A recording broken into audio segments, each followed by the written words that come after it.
நண்பர்கள்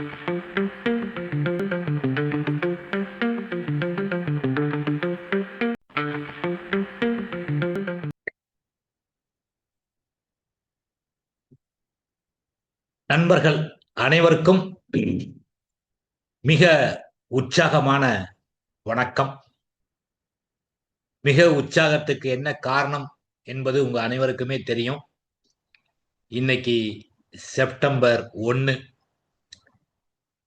எல்ஐசி காரங்களுக்கு மட்டுமல்ல, இந்தியாவுக்கே ஒரு பெருமை சேர்க்கக்கூடிய நாள் செப்டம்பர் 1.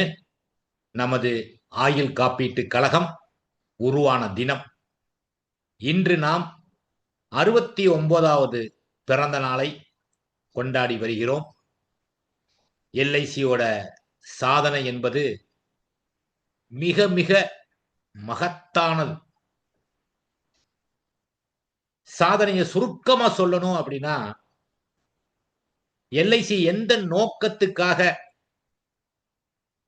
1956ல 245 தனியார் கம்பெனிகளை ஒன்றிணைத்து, அந்த பிரைவேட் கம்பெனி எல்லாம் மக்களை சுரண்டக்கூடிய வகையில் செயல்படுவதால் நாட்டுடைமை ஆக்கப்பட வேண்டும், சாதாரண கிராமத்தில் உள்ள எளிய மக்களின் பணம் பாதுகாக்கப்பட வேண்டும், அவர்களது குடும்ப பாதுகாப்பை உறுதி செய்ய வேண்டும் என்ற அடிப்படையில் 1956ல் நாட்டுடைமையாக்கப்பட்டு, இதற்கான தனி சட்டம் பார்லிமெண்டிலே நிறைவேற்றப்பட்டு, செப்டம்பர் 1, 1956 முதல் LIC of India, Life Insurance Corporation of India என்கின்ற மாபெரும் காப்பீட்டு நிறுவனம் பொதுத்துறை நிறுவனமாக 69ஆம் ஆண்டில் பீறுநடை போட்டுக் கொண்டிருக்கிறது. எந்த நோக்கத்துக்காக இந்த நிறுவனம் தொடங்கப்பட்டதோ அந்த நோக்கத்தில் இருந்து இம்மி அளவும் பிசகாமல் தனது கொள்கையை விடாப்பிடியாக கடைபிடித்து, இன்று ஒரு சாதாரண பாமர மக்களும் ஷேர் மார்க்கெட்டில் நிப்டி 150 என்று சொல்லக்கூடிய பங்கு சந்தை முதலீட்டில் பங்கு பெறக்கூடிய வாய்ப்பை இன்று நமது எல்ஐசி ஆஃப் இந்தியா ஒரு சாதாரண குக்கிராம மக்களுக்கு கூட வழங்கி கொண்டிருக்கிறது என்று சொன்னால் நமது சாதனைக்கு நிகரேது. இன்னும் சொல்ல வேண்டும் என்றால், இன்சூரன்ஸ் அப்படி என்ற சொல்லுக்கே அடையாளமாக விளங்குவது எல்ஐசி. பொதுவா யாரும் இன்சூரன்ஸ் பாலிசி எடுத்திருக்கேன்னு சொல்ல மாட்டாங்க. என்ன சொல்லுவாங்கன்னா, எல்ஐசி போட்டிருக்கேன் அப்படின்னு தான் சொல்லுவாங்க. அப்ப இன்சூரன்ஸ் அப்படின்னா எல்ஐசி, அவ்வளவுதான். எல்ஐசி வேற, இன்சூரன்ஸ் வேற கிடையாது. அப்படி இன்சூரன்ஸ் என்பதற்கே அடையாளமா இருப்பது எல்ஐசி. இன்சூரன்ஸுக்கு மட்டுமல்ல, நமக்கே எல்ஐசியில் பணியாற்றக்கூடிய நமக்கே அடையாளமாக இருப்பது எல்ஐசி தான்.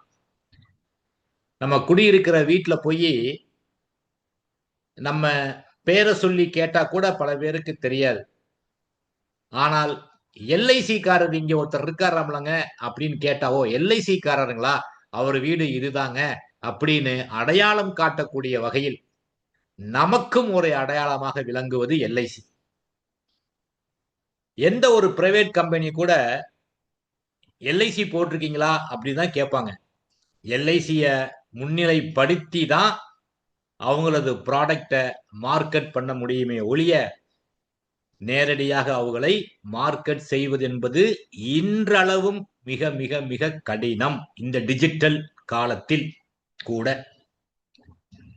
இந்த அளவுக்கு எல்ஐசி தனது முத்திரையை பதிப்பதற்கு அடித்தளமாக விளங்கியவர் யார் என்று கேட்டால் வேறு யார், சந்தேகமே இல்லாம சொல்லலாம், முகவர்களாகிய நீங்கள்தான் உங்களை உருவாக்கும் வளர்ச்சி அதிகாரிகள்தான் நமக்கு ஒத்துழைப்பு கொடுக்கக்கூடிய அலுவலக ஊழியர்களும் மேலாளர்களும் தான் என்பதை நாம் அறுதியிட்டு கூறலாம்.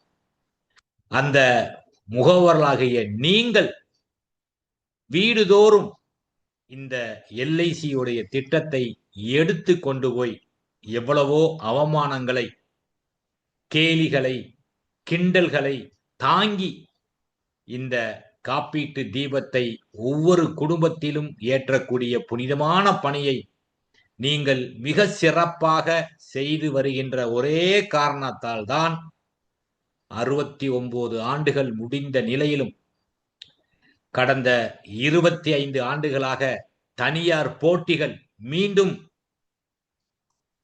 வந்தபோதும் மார்க்கெட் ஷேர் லீடராக, மார்க்கெட்டின் ஒரு முன்னோடியாக இன்றளவும் ஒரு பொதுத்துறை நிறுவனமான LIC விளங்குகிறது என்று சொன்னால் அதற்கு அடிப்படை முகவர்களாகிய உங்களது உழைப்பு, உழைப்பு, உழைப்பு. இதை யாரும் மறுக்கவோ மறைக்கவோ முடியாது. இந்த நல்ல நாளில் உங்களை பாராட்டுவது எனது கடமை என்ற அடிப்படையில் முகவர்களாகிய உங்கள் அனைவரையும் உங்களது பொற்பாதங்களை தொட்டு வாழ்த்துகிறேன், வணங்குகிறேன். தொடரட்டும் உங்கள் பணி. இந்த டிஜிட்டல் காலத்தில் நமது பங்களிப்பு இன்னும் முன்னோக்கி மேம்பட்ட தரத்தோடு இருக்க வேண்டும், இருக்கிறது, இருக்கப் போகிறது என்ற நம்பிக்கை நமக்கெல்லாம் இருக்கிறது. எப்போதும் மாற்றத்தை முதலிலேயே புரிந்து கொண்டு நமது நிறுவனம் செயல்பட்டு வருகிறது என்பதற்கு பல்வேறு சான்றுகள் உண்டு. அந்த அடிப்படையில் 69வது பிறந்த நாளை கொண்டாடும் நாம் 70வது பிறந்த நாளில் கால் வைக்கப் போகிறோம். 70ஆம் பிறந்த நாள் முடியும் போது இன்னும் நமது வணிக கொடி மிக சிறப்பான உயரத்தை சர்வதேச அளவில் தொடும் என்பதில் யாருக்கும் எல்லளவும் சந்தேகம் இல்லை. நண்பர்களே, நீங்கள் விற்பது பாலிசி அல்ல. முகவராகிய நீங்கள் விற்பது ஒரு பாலிசியை அல்ல, ஒருவரின் கனவை பாதுகாக்கும் புனித பணியை நீங்கள் செய்கின்றீர்கள். ஒரு குடும்பத்தை நீங்கள் பாதுகாப்பதாக நீங்கள் கருத வேண்டியதில்லை. ஒரு தலைமுறையை பாதுகாக்கும் பணியை நீங்கள் செய்கிறீர்கள். ஒரு தலைமுறையை மட்டும் நீங்கள் பாதுகாக்கவில்லை, நமது நாட்டை, நமது சமூகத்தை நீங்கள் பாதுகாக்கிறீர்கள். ஒரு வல்லரசாக மாற்றுவதற்கான அடிப்படையை நீங்கள் அமைத்து கொடுக்கிறீர்கள். அந்த அடிப்படையில் உங்கள் அனைவருக்கும் மீண்டும் ஒரு முறை LIC தின நாள் வாழ்த்துக்களை கூறுவதில் பெருமையும் மகிழ்ச்சியும் அடைகிறேன். சந்திப்போம், சாதிப்போம். நன்றி நண்பர்களே.